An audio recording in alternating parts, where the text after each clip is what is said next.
one of 14 over here. It's probably $200. Okay, I have 10 o'clock. We'll call the meeting to order and rise for the pledge. I pledge allegiance to the flag of the United States of America and to the republic for which it stands, one nation, under God, indivisible, with liberty and justice for all. Welcome, everyone.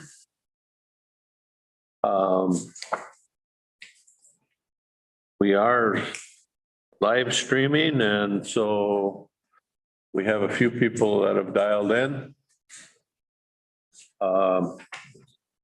It is public forum time. Does anybody wish to speak at public forum?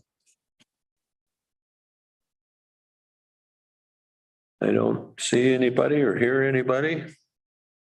So we'll move on to the agenda. We do have some changes. David?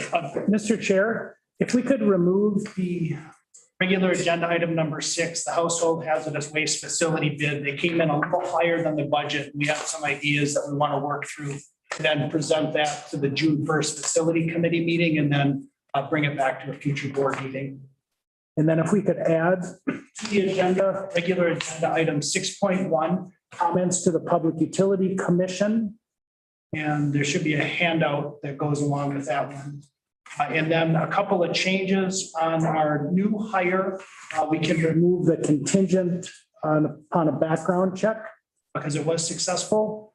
And if just a note that the Snake River Watershed Management Board meeting is canceled. Okay. Anybody else? Otherwise, we'll look for approval of the agenda. I make a motion. Thanks, second. Got a motion by Lovegren, seconded by Waldham. Any discussion? Not all in favor, say aye. Aye. Opposed? Approval of the minutes of the May 3rd County Board meeting and summary for publication, and approve the minutes of the May 10th special meeting committee of the whole on the road tour. Ludwig will move. I'll second. Motion by Ludwig, seconded by Moore. Any discussion? Not all in favor, say aye. Aye. Opposed?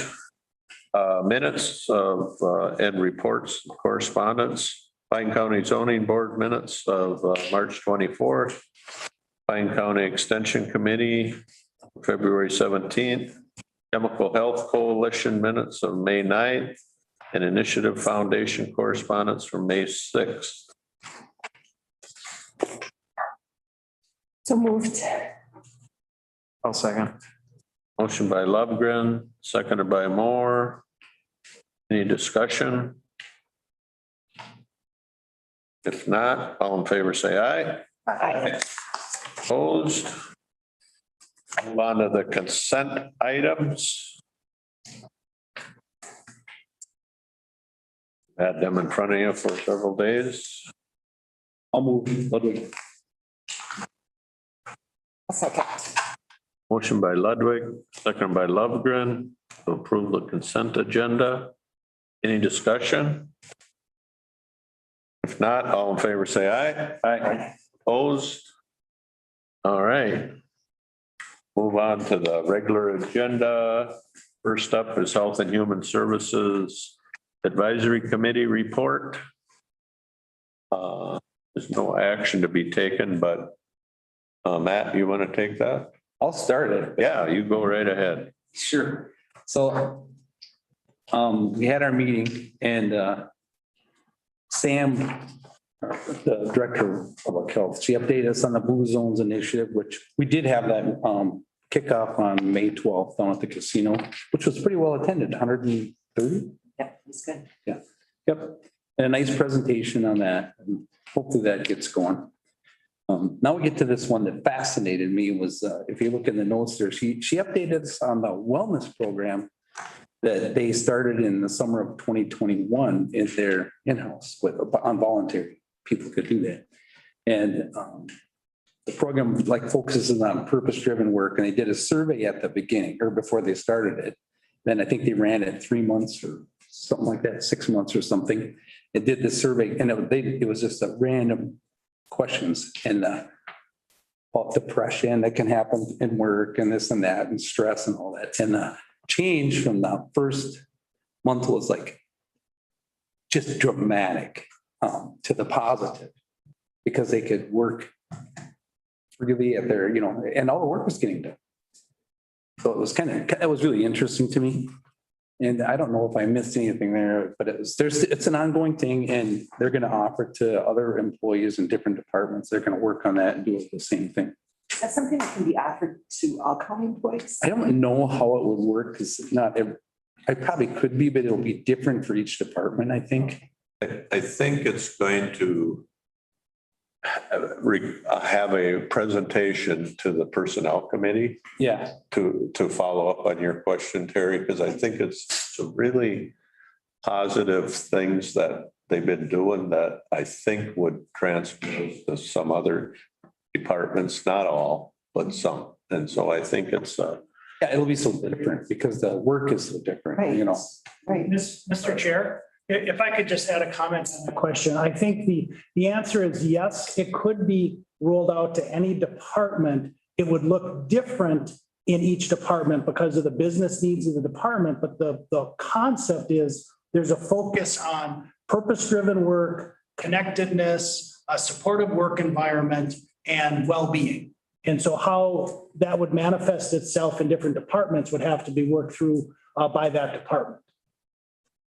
Sounds like a good program. I think it is. And it actually, in my mind, kind of tied into the presentation we heard from Danny Butner at the Blue Zone thing, that there's a lot more to life than just getting up in the morning and trying to get a paycheck on Friday. And so I found that presentation really interesting. I've been interested in that Blue Zone stuff for years, but I thought the presentation was well done. I thought the people that I was really pleasantly surprised at the turnout. I didn't know what I expected, but I did not expect. How many people were there? 100. It's like 130, somewhere. 130 some people, which I thought was amazing. So it was a well put together program. Obviously, they just didn't think of it the day before and say, let's do this. It was a well thought out, well planned, and the presenter was spot on. He's done that before. It's not his first rodeo. So Yeah, there really was zero negative to that No, program. The employees work harder in the end, and get more work to make them. Anyway, there'll be more to come on that, I'm sure. And I'm probably not the best spokesman because that's the first time I heard it. I was there and Sam has a great PowerPoint. So if you ever wanted to see it, she could probably put it up. And then Becky spoke to the general updates on HHS ended 2021 with a $500,000 surplus. May is childcare month. May 16th is something scheduled. There's some kind of session scheduled at Pine Tech. I don't remember what that is, but anyway, we get these Moose Lake allocation dollars. You've heard me talk about it for the mental health, and we've always received it a lump sum for we have to do with them because the facilities are closed. Well, this is our last year. We got 110 for 2022, I believe, and in 2023 and 2024, those are the dollars that we were getting, or the catchment area that Moose Lake served is going to Department of Health and Human Services in Minnesota, and they're going to allocate it how they see fit. So who knows what that's going to be. So that could have an impact on us in the future, which we've said before. And the Mille Lacs Tribal Initiative is moving forward on Health and Human Services, and it's really unclear how that's going to. Oh, and then Pine County is going to be participating in Project Lifesaver, which is bracelets, location bracelets that can be given to Alzheimer's people in that thing. So if they wander off, they can be found with GPS. So that's a great thing. Now, another negative, UCare, which gets operated through Health and Human Services, they've been pushing for our, on the adult side, I think, to take 300 more clients because we handle that. And now we don't handle this group now. And who knows why the state's trying to push them, or that the insurance company that handles the stuff for the state's trying to push them out the county. They're all here, I think, in our county, but they're dealing with them now. But if we add that many clients to our staff, we would have to add employees to handle it all, which it's gonna cost us a lot of money. So we feel, as at least at the committee right now, that we don't want to take them. So see what happens there, if we can push back. And then the other change is adult protection services on call. It used to, when there was an emergency, that would go into the law enforcement. We would deal with it initially and then kick it back to the social services. Well, now that system's going to go directly to the on-call with social services, so they have to create an on-call, and it's not going to go to law enforcement. So that's pretty much it. Kind of hit the high points. Commissioner Ludwig, you had added 2 items. Do you want to touch on those? What's that? The seatbelt fines. Do you want to talk about those? Which one? The The seatbelt money? You had talked. The EMS funding. I can't hear what you're saying. That 8.2. 8.2? Yeah. Oh, no. I already talked about it a lot. That's why I've mentioned it in all my committee reports, but that's the EMS is pushing to, our EMS board, which you heard me talk about, the funding has been cut. So they said, well, let's see if the counties can tap some of the opiate settlement dollars, and we'll, commit a percentage to support the EMS training. And the board over there said, yeah, let's go for it. Didn't really agree with that program. But anyway, we don't get enough, and I think we have enough spoken for it. I told them, I think our dollars are already spoken for in Pine County. But anyway, they're still pushing that. The state is responsible for that, I think, because they're the one that they put a mandate on your first responders to be up to, they have to keep raising these mandates for they're volunteers. But those guys can only have so many hot dog sales on a Saturday to raise a few bucks to run, keep their departments open. So I don't know what's going to happen, and the other thing I don't remember is when I came here, I know it was when I was in law enforcement, it was different. Before the EMS region was formed, the locals all handled, and the county had some contributions to that. I have not researched to see what it was, but let's say it all fell apart and each county was responsible for its own, that would be different to us too, with their first responders. And so anyway, who knows? And I the way it's funded now, and I think you've heard me say before, is the seatbelt violations. They always got a percentage, which is because most of them are traffic crashes and stuff. It made sense that some of the dollars would go to fund the training the first responder. Well, the seatbelt compliance is doing so well, there's just no dollars coming in. So we initially said, well, let's just go to a different statute, like driver inattention or something like that, and just attach the same thing. That didn't happen.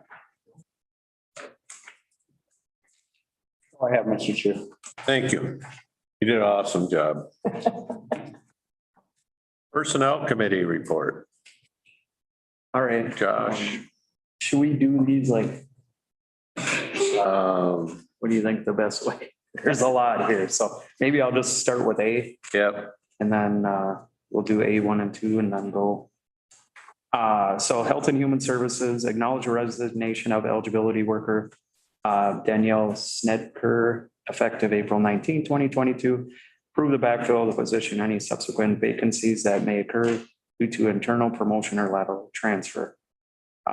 Acknowledge the resignation of social worker Brenda Danielson, effective May 2nd, 2022, and approve backfill of the position, any subsequent vacancies that may occur due to internal promotion or lateral transfer. I will move both of them. second that. Got a motion by Moore, seconded by Lovegren to move the Health and Human Services resignations and subsequent backfills. Any discussion? One quick thing, I believe this was the one, I think both of these took a pretty good promotion.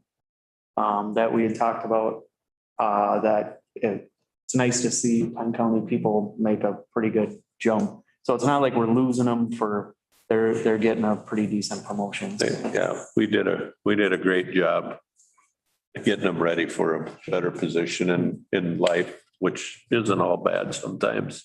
Yeah. We get some of those people back, we treat them right. They remember where they grew up, so. No discussion, all in favor, say aye. Aye. Opposed? All right. Thanks for covering that, for me, Steve. Yep. Auditor treasurer approve updating of the temporary election judge job description to meet Minnesota statute 203B.121 requirements with a change of lifting requirement from 50 to 25 pounds. Approve the updating of the temporary election assistant job description position, assisting with updates to remove 2020 election language, assisting with the absentee mail ballots, including answering questions and assisting in voter resignation registration in person and over the telephone. Approve updating of the zoning and solid waste support specialist job description position with additional GIS projects and reclassifying the position from grade 4 to 5 based on the safe system classification method. The increase in wage from 19.02 an hour to 20.17 an hour is contained in the unbudgeted revenues from the One Watershed One Plant Fund. And 4, approve the updated zoning and solid waste technical job description to include more environmental tasks and reclassifying the position from 7 to 9 on the safe system classification method. The increase of wage from $22.65 an hour to $24.01 an hour is contained in the unbudgeted revenues from One Watershed One Plant Fund. I will move the auditor treasurer. Can I ask a question? How much are the new machines? With lowering the lifting, the weight limits? We had discussions about that. So the new machines are not nearly as heavy, but they are probably over 25 pounds, but we had decided that those election judges, like, they're not gonna be moving those machines, it's gonna be staff members. But we do want to clarify though, the technician is actually a grade 8, not a grade 9. Okay, I'll second, Mr. Chair.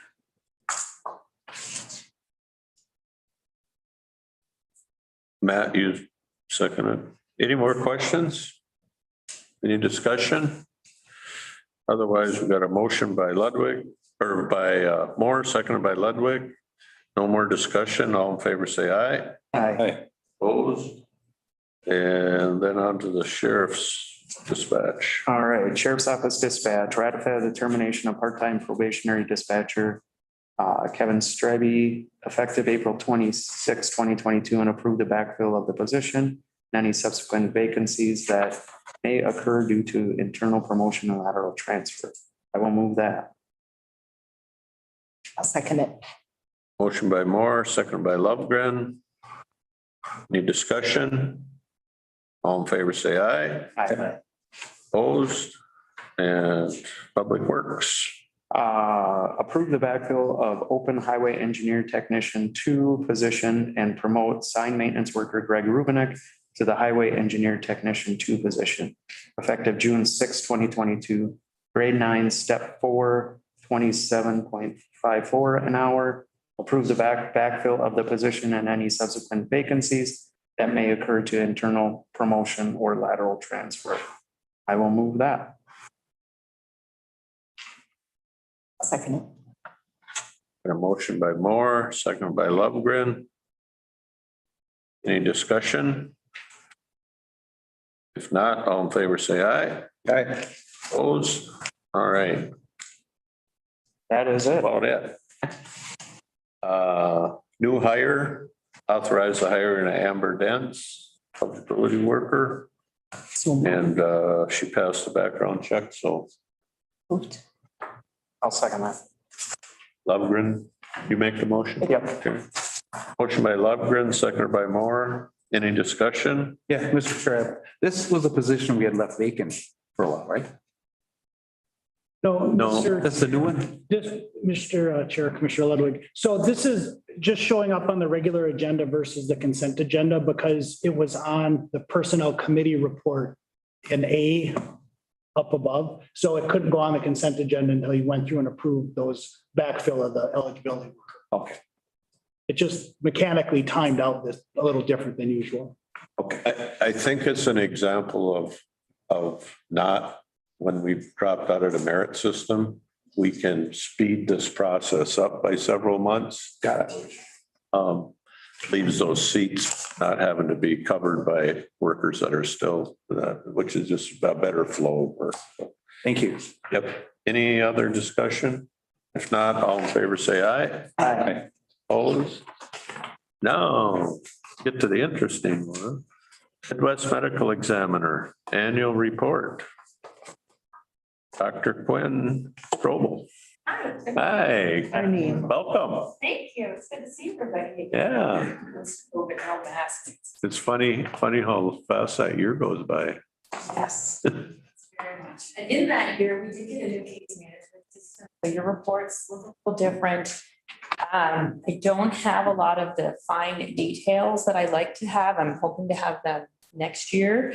So we were just able to run these reports. And so you have a duplicate information, you have written, and then you have the graphs. And I think the graphs are much easier to look at in general. But for 2021, our office assumed jurisdiction in 22% of the cases that we investigate. That means that we are responsible for signing the death certificate when we assume jurisdiction. So what that means is we either do, I can wait. Oh, you can go forward. Are you gonna keep going? Really? I wasn't told that I would be. Fantastic. Perfect. So of the 223 cases, as I said, we assume 22% or 40%. And we perform autopsies in the majority of the cases, but in some that an autopsy isn't necessary, and we just do what's called medical record review. In those cases, someone dies, at their home of natural causes. They don't have a physician to sign, or they die from a fall or a fracture, and we just review their medical records and sign the death certificate on that. So it's a significant time consumption, and so we added it to our list of what we do, just so you're aware. And let's skip those. Here we go. And so of the autopsies that we did, the majority, of course, get a complete internal and external examination. In some cases, a limited examination is necessary, what we call a partial. And then in some cases, we just do an external exam. That one's important. So for 2021, this is the list of manners of death that we, again, our office investigated. There were 2 homicides in 2021. That was the same number as 2020. 30 deaths were classified as accidental. There were 4 deaths classified as suicide, and that was the same as 2020. So the 4 is kind of the low end of the last 5-year trend. I have our old form where I have the last 5-year trends. And so the peak of suicides that I have was 2016. And that was 8. And so now we're down to 4 for 2 years. So. And then I think what most county boards are concerned about is still the drug overdoses. And our office had 12 drug or substance abuse accidental deaths for Pine County last year. That's a decrease of 2 from the year before. And as I have here, in 2020, there were 15 deaths due to substance abuse, but in 2019, we only investigated 4. So obviously it's a big difference. It's still pretty high, but unfortunately pretty consistent across all of our counties. It's not unique to mine. Do you know which drug is the most common? It's still fentanyl and methamphetamine. It's still the fentanyl is everywhere. People ask for it or they get it. They think they're buying something else, oxycodone or something, and it's fentanyl. So the same drugs. I mean, it's just amazing how much fentanyl is out there, and how many people are still overdosing on it. You think the word is out, other, frequent drug users are aware. But again, some seek it because it's a more potent drug than heroin. So hopefully we can still work on getting those down, but there were 7 motor vehicle incidents, and let's see.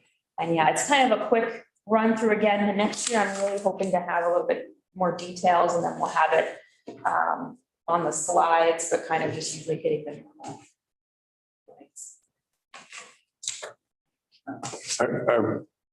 Are we kind of on the average? You mentioned a couple of cases, like we're not out of the ballpark for the other counties you work with? All of our counties are showing pretty much an increase in overdoses, or this steady peak, so to speak. Again, I think because of the presence of fentanyl being so potent that, a lot of people just have no idea what they're getting. But yeah, it's not like, wow, look at Pine compared to the other ones. Like everybody is seeing these overdoses. Last year was pretty bad.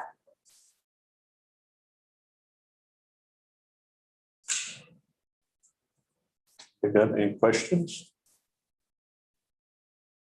It's always interesting to me. It seems. It's nice to be back. It's sad. That's the right word, Terry. It's sad. Yes, it's frustrating and it's sad and it's all. Do you have any indicators that some of those drug overdoses might be suicidal? That's a very good question. And in some cases, if there is a question of it, and we try to obviously do as detailed an investigation as we can, most of the time it's known substance use, and the circumstances that they're found or the people that they're with. I mean, it's pretty clear that the intent was to not die, was to get high or to have whatever effects there are.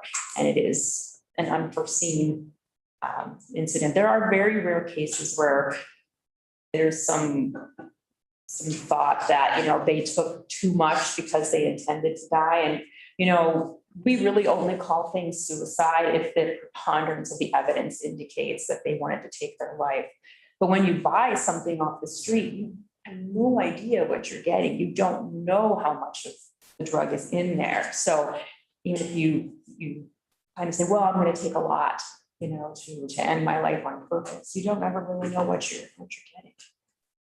Mr. Chair. Yeah. So what's the age group for a span of that? Or is there any young ones? That's what I'm. There's not. We don't see very many very young ones like in their teens, thank goodness. Most of the time, it starts in the 20s that we see the deaths.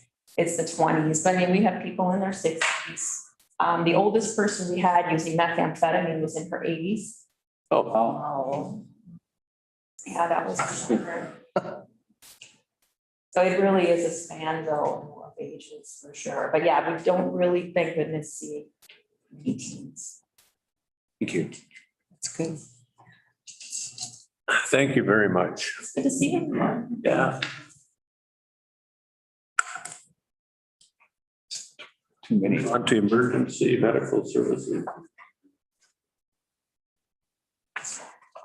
We have anybody here for that, or is it just a resolution? Mr. Chair, I believe it's just a resolution, and I don't know if Commissioner Ludwig, if you want to speak to it. The EMS resolution. I gotta find it. Yeah. What do you want to know about that? That's another thing.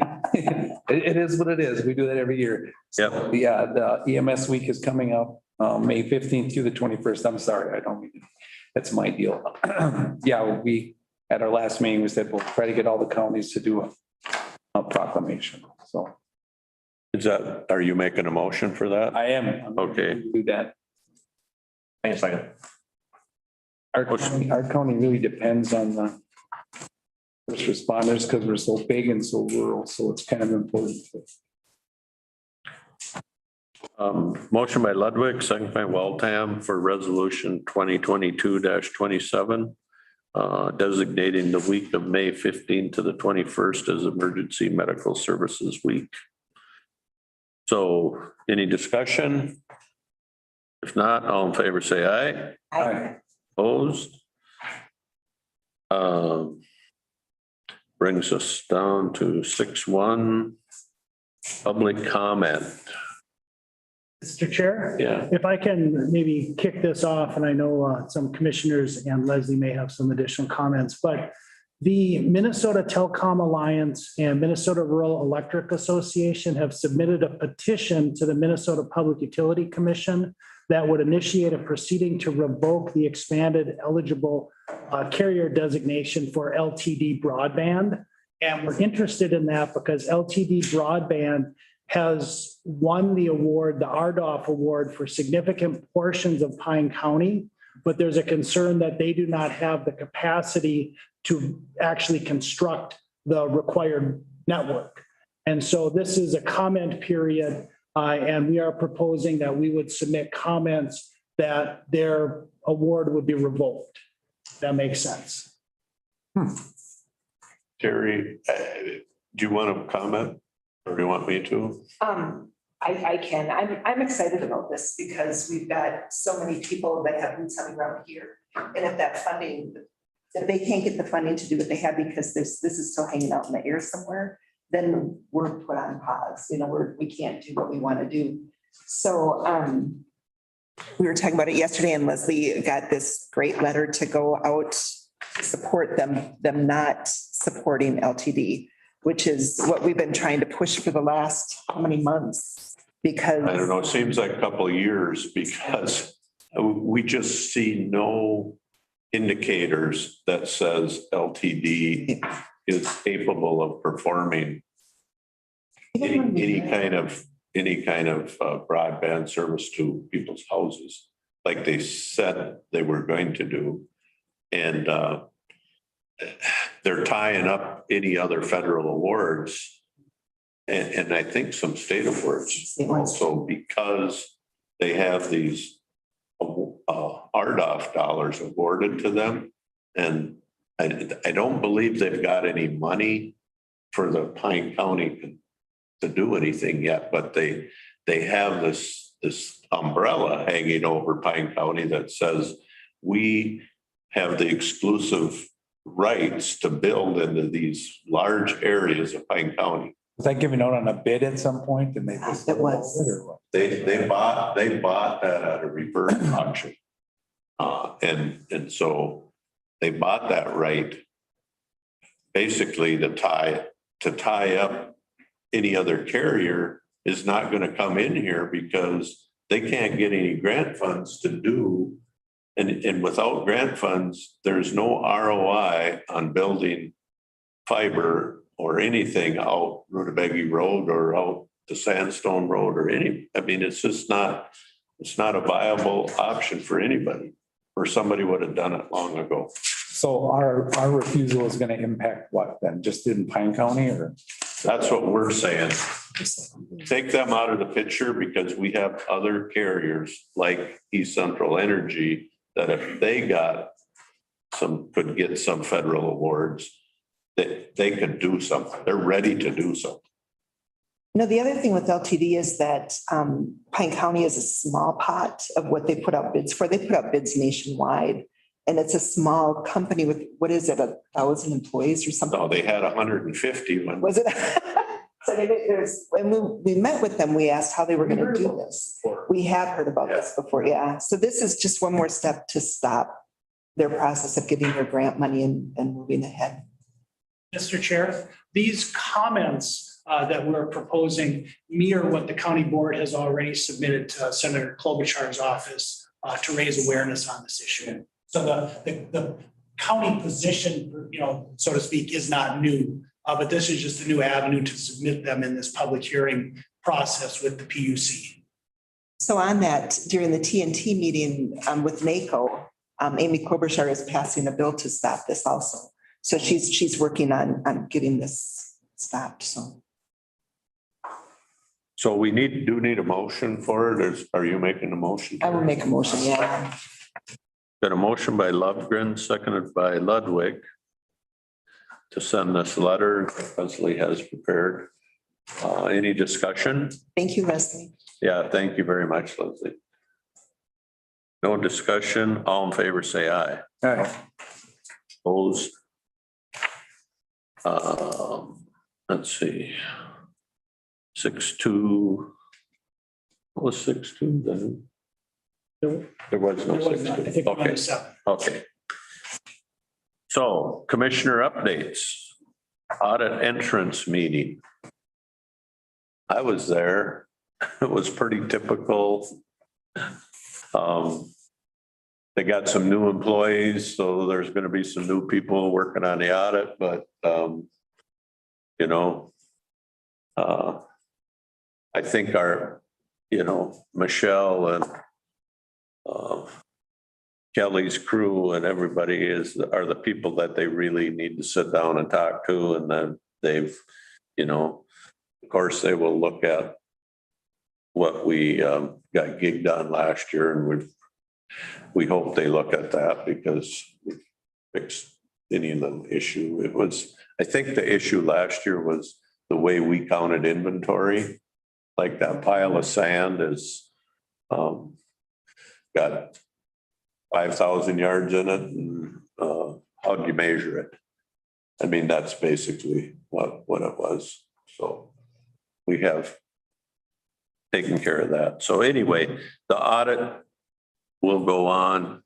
They're going to try to get it to us in completed form in August, Kelly.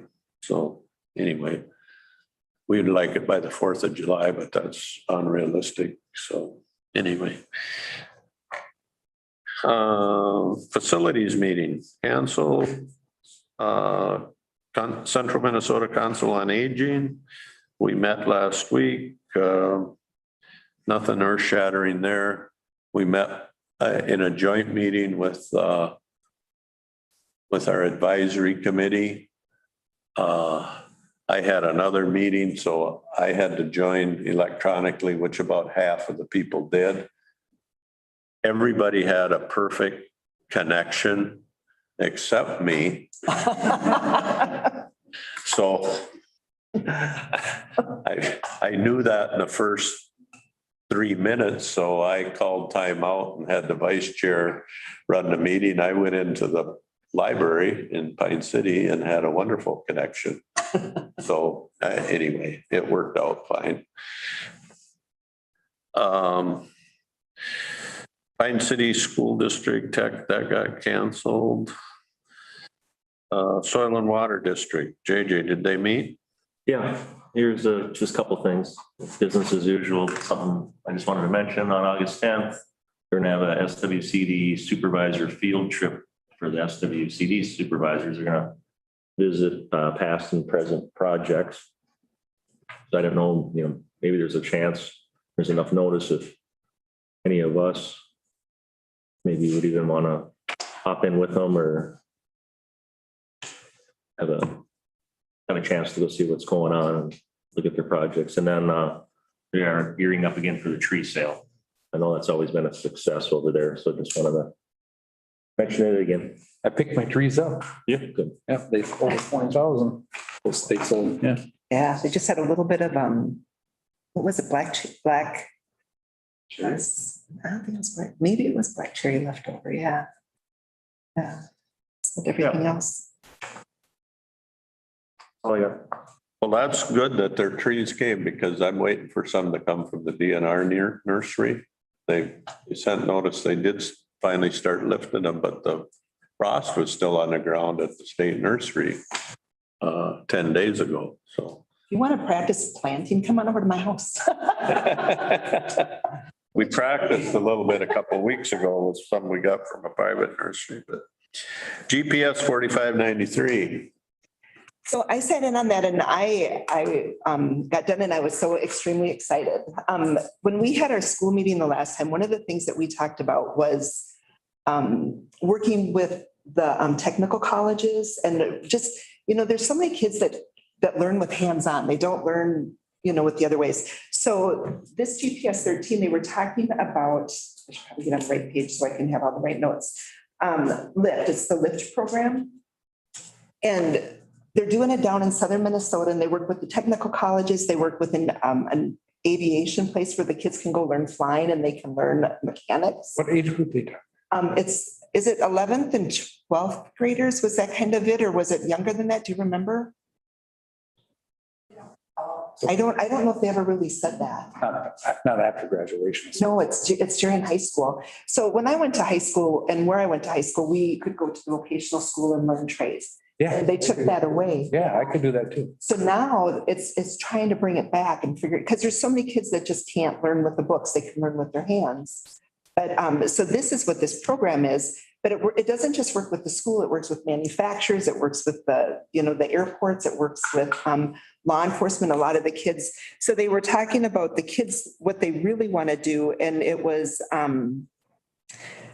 the first one was factory and then aviation, flight and mechanic, nursing, medical, and then police force or corrections. So just thinking about the businesses that we have here that I think would be willing to work with the kids to see if they could help them learn. And then one of the kids said, after taking this class, I realized that there's 250 jobs in this area. I can stay here. And I'm thinking, well, that will keep people here in our area too, which is huge. But, you think of like the airport in Hinckley, if Brian would be willing to help kids learn things like that, or if there's people you can bring in there, or you've got Scott or DACA or, DACA learn welding, take it first at Pine Tech and then go learn, there's just so many opportunities here when you start opening those doors. So I'm really excited about it. I'm excited for the school meeting to talk some more about that issue. That's a good program.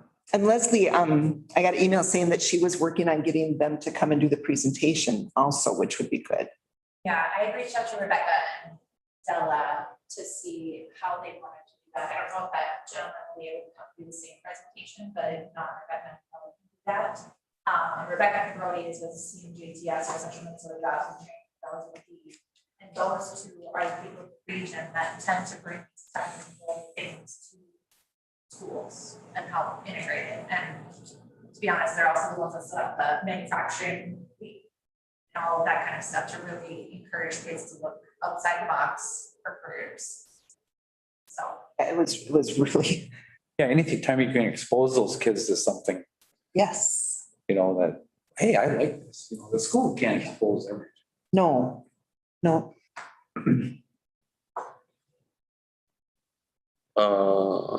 Thanks. Mhm. AMC Legislative Update.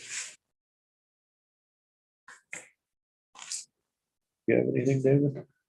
There is a lot going on as the session ticks down. It sounds like the framework for a global agreement. I don't have any of the detail on that. So I guess if you have specific questions, I can try to answer them, or if you're on AMC's email list, I'm sure you're getting information as it develops. Yeah. So can I, one of the things I was in the leadership and Terrell Clark and somebody else were on their way down to speak to the Senate yesterday. And one of the things that they had brought up was they were going down there to talk about corrections and probation funding. And they said, if you can write letters to your Republican senators, is how they put it, because it's passed the House where we'll be able to get some financial services through the House, but the Senate has not approved it yet. And Dave can probably say it more clearly than I can, because we were just talking about it for the meeting. But if we can reach out to Jason, and I did that yesterday and just said, you've heard from Steve for so long that that this is important to us. And I know that you'll support this, but if you can help work with your colleagues and see if we can get this to go through. But if you got a couple minutes, if you want to do that, if we could get help with probation, it would be huge. And it's on the table. This is that Doug Carlson used to call it that silly time of year. Yes, it is silly for them. You talk to a lobbyist one day and they go, well, it's a good idea, but it's not going to pass this year.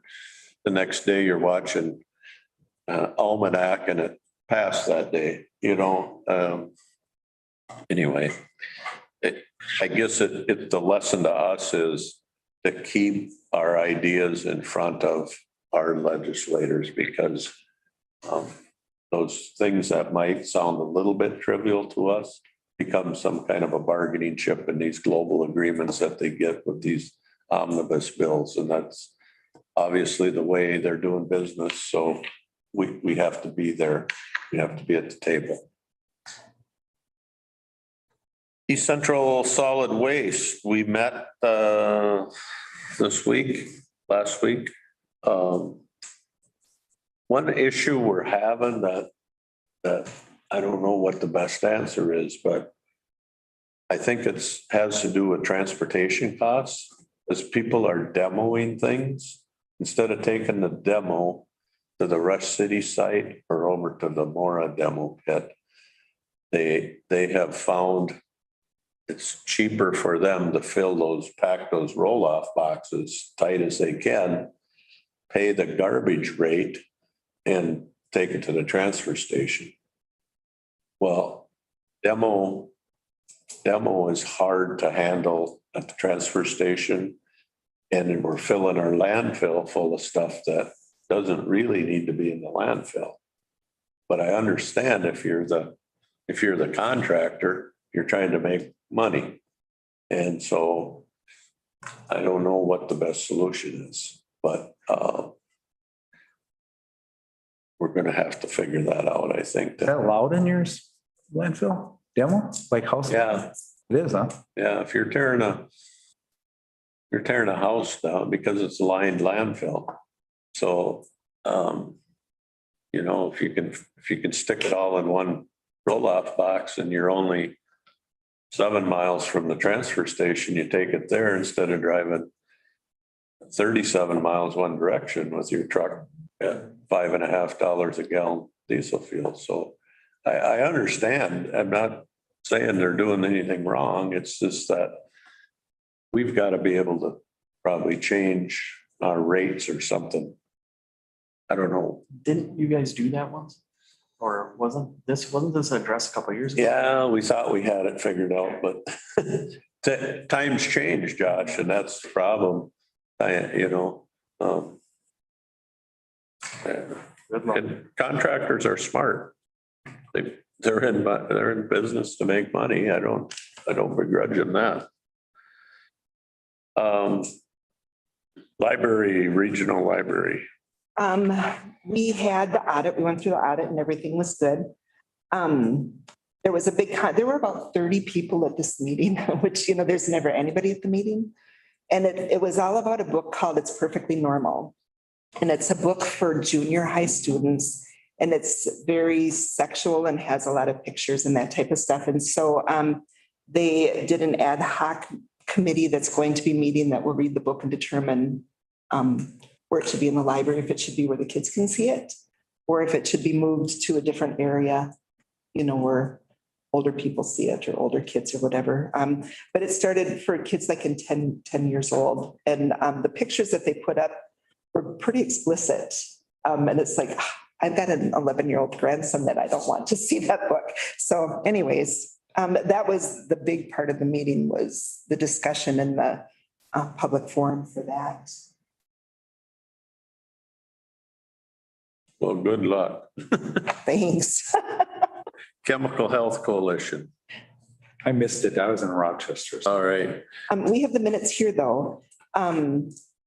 So financially, the first quarter, we've got $14,728.36 in there. And because we don't have the grant anymore, we get the money from court fees. And so I had it written down as to how much we get on that.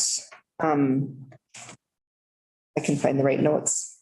But we don't get as much as what we thought, or what we used to be able to get for the court fees for what we got for the grant. So things are getting cut back and trying to figure out what to do with that. We had Amber there from Adult and Teen Challenge, and she did She talked about their program. Becky was talking about the family resource centers, which sound actually really good. It's to support families to be strong, healthy and successful, and contributing to a strong and healthy community. It seems like everything I've done this month is how to build people's self-esteem up, how to build up their desires to do better and to, the positive attitudes and that. And that's where this falls too. It's just sounds like a good program. Kevin's going to be having another fishing thing coming up on Sturgeon Lake the second week of August, and they need people to volunteer for that. It sounds like they have just a blast and a lot of kids have been showing up. So it's good. Yeah. All right. You want to keep going? NACO. So the big thing on NACO is they're really trying to bring manufacturing back to Minnesota or back to the States. Because, they were talking, we need to have electric cars, but all of the electric batteries for the cars are made in China. So, it's stuff like this, they want to do all of this stuff, but nothing's set up for it to be done here. So that's a big thing is they've got those grants coming through to help people to be able to open manufacturing businesses and bring people back to work in the US. The other thing that they really talked about was broadband. And there's this new program that's out there where certain people, if you're low income, you can get free internet service or free broadband. And so Terrell had just gone to Washington on Monday and she was there for President Biden he made an announcement out in the garden and it was that they've got 20 new facilities that have signed up that will give free internet access to people within those aid or the income requirements. So they're moving things up to help to get broadband to people that really need it and bringing manufacturing to the US. How about Shack? Shack, they are working really hard on trying to figure out how to restructure public health because everything has changed so much after COVID.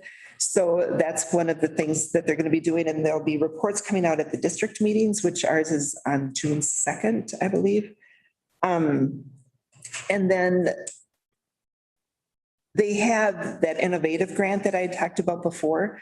41 out of 87 counties will be a part of that innovative grant that went through. And so we'll be getting some ideas on the things that they've done, but it sounds like they've done they had some neat ideas. So. Blue Zone's kickoff meeting, we kind of talked about that. I've already noticed a change. My wife and I went to the pizza pub last night and we had a crustless pizza, which he'd kind of been playing with that idea and somebody, kind of put it together now. So it was actually very good. Makes it in a dish almost looks like a dish of lasagna, but it's the top of the pizza. I don't know if every pizza he makes that way, but it was. The cauliflower crust is good there too. They have the cauliflower pizza crust. That's good. Yeah. Yeah. But anyway. I have one question or one concern Yep. out of the Blue Zone kickoff, and that's where they said that we need to make policy and how that would work. So I'm interested to see how it would work with the policy on doing Blue Zone. Otherwise, I thought the program was amazing. It really made you think about what you eat and what you do and get up and move. And, I think it's a good program, but I don't know how we do a policy. Yeah, you can't find one negative thing about the concept or the. I think, Terry, that's why. Yeah. As Just how do you get it going? Right. As leaders in the county, maybe we need to be cognizant of the fact, do we make a policy that, everybody has to eat a crustless pizza? I don't think so. Yeah. Mr. Chair. Yeah. I believe that the policy piece relates to the built environment or the physical environment. So how do pedestrians get around? How do bicycles get around? Is it a walking friendly downtown, for example? So the policies would encourage development that would allow people to not have to use a car is one example. But that would be, those would be policies that would be developed by those citizen groups that would then recommend them to whatever agency would be responsible for them. And it's interesting, it'll be interesting to see what. Yeah. Yeah. So if you weren't there, they had, was it what city was that they changed the speed limit from 35 to, was it 50? Loma Linda, Yeah. or no, they did it actually in Albert Lee too, Albert Lee. But they reduced the speed limit, and when they did that, all of a sudden people are walking on the street. And because people were walking on the street or, in town walking, they opened more of the in-town businesses again. I mean, it was just interesting how you make that one change and then all these other things fell into place. They didn't feel safe before that, cars were. Right, yeah, yeah. So, to have the businesses, the employment, the health issues that, being able to get out and walk and do stuff, it was really interesting. Lakes and Pines, we have the position for an executive director posted right now. It's open until June 5th, I think. So When's he officially done? he's officially done in August, I believe. So I think our timing will pan out pretty well by the time we get interviews done and onboard somebody. It'll be a pretty good transition. Under other, I noted one thing watching the news last night, that there's a bill to name the official soup of Minnesota, sponsored by Representative Sundin, and that's lutefisk soup. Ew.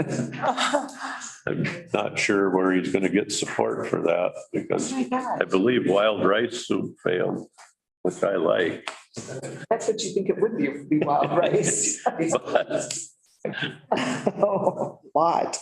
The other thing that I have on my mind is maybe towards fall, we could set up a joint meeting with our zoning board.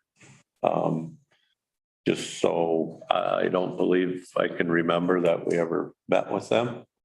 And maybe, I don't think we ever have. maybe it would be good to just touch base with, we've done it with other boards, and maybe that would be a good. Should we try to get that set up? Yeah. All right. Yeah. Otherwise, check your meeting schedules. We got AMC District Meeting coming up in early June. You want to go to District 1? Or you gonna go to District 1 meeting? Any other business we need to take care of? I think June 1st. If not, we'll declare the meeting adjourned. Thank you. Meeting.